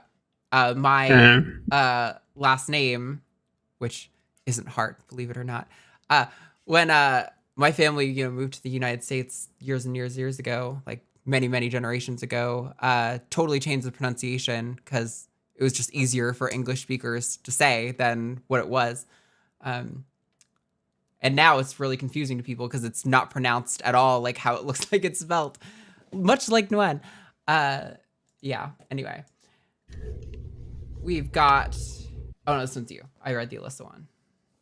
$10 from Adrian Morgan. On the topic of changed sexuality from transition, mine didn't really awaken until I had started T because I was so out of touch with my body before. So, yay transition. Also, by the way, hashtag Team Steph. Nice. Yeah, I think that happens to a lot of people. I mean, like, I wasn't, like, sexually repressed. Like, I didn't have, like, a sexual awakening when I started transitioning, but I definitely felt like a level of being in touch with my body that I did not experience at all beforehand after starting transition and taking hormones. It was like, oh, I didn't realize I could, be intimate with someone in a way that felt respectful to who I am. Like that was foreign. Okay. This one. 120 check stacks from Naresh. Next time on the Transatlantic Call-In Show, will we learn to say Alyssa's last name, or will we suffer more disappointment? Tune in next week on The Line. That's good. That was a good one.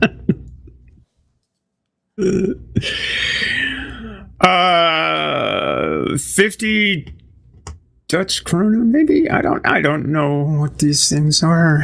Yeah, I think you got it. From Bodie Bit, butterflies are butterflies, not caterpillars pretending to fly. Love the show. Keep up the good fight for the right to be your authentic self. Thank you, Bodie Bit. Woo. Thanks, Bodie. Another £5 from Jackie Greenland after the 100. Stephanie summarized it pretty well. Way too long for a super chat to delve into detail. It is non-statutory, but will still cause chaos. Yeah, referring to the advisory. Yeah, it's a shit show. It's just a shit show, and it's backed by the relevant ministers currently in government, and it's just terrible. Yeah, I think that's how, they get away with a lot of the states laws here in the US where, they say it's non-statutory. Like, oh, well, we're not requiring you to misgender them. We're just saying you can't be required to gender them that way. Like, it's just, but obviously the effective result of this is an increase in people getting misgendered. Like, that is the only outcome of a policy like this. So Yeah, and it's the fake outrage that Jordan Peterson quite famously went into when Canada passed similarly relevant statutes saying, "Yay, treat your students with respect, and if you don't, then they can slap you upside the head a little bit." And he's made an entire career out of that since 2016. Yeah. Get over yourselves. Yeah, for sure. It also, there's a whole other rabbit hole I could get down on talking to there, so I'm gonna resist the urge and take no, listen to you. Almost over. $5 for Monkey a Typewriter. Just as a follow-up, I'm an Asian American, so I also deal with this on the daily. I'm just saying I feel like a man, but I don't feel Asian. Good follow-up. Okay, yeah, that makes sense.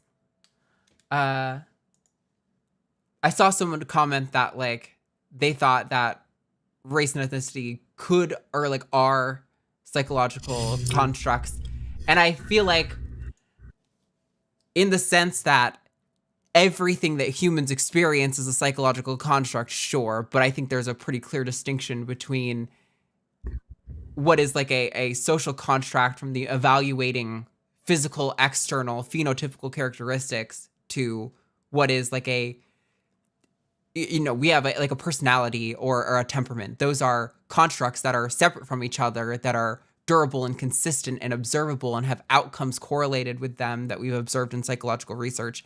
That is a lot more akin to gender identity than what we're talking about, to what extent race or ethnicity could ostensibly be considered a psychological construct. Yeah. Now it's me, 20 pounds from Samantha Patrick, wishing everyone at the line a happy new year. # Team Arden. And right back at you, Samantha. I hope you have a lovely happy new year. $20 from Baron von Russell. I love this show. Arden, I bought your mug. I would buy Stephanie's if she had one. Aw, thanks. Maybe someday. Thank you so much. I appreciate it. You are freed from the constraints of being a sexist, transphobic bigot. I deign you woke.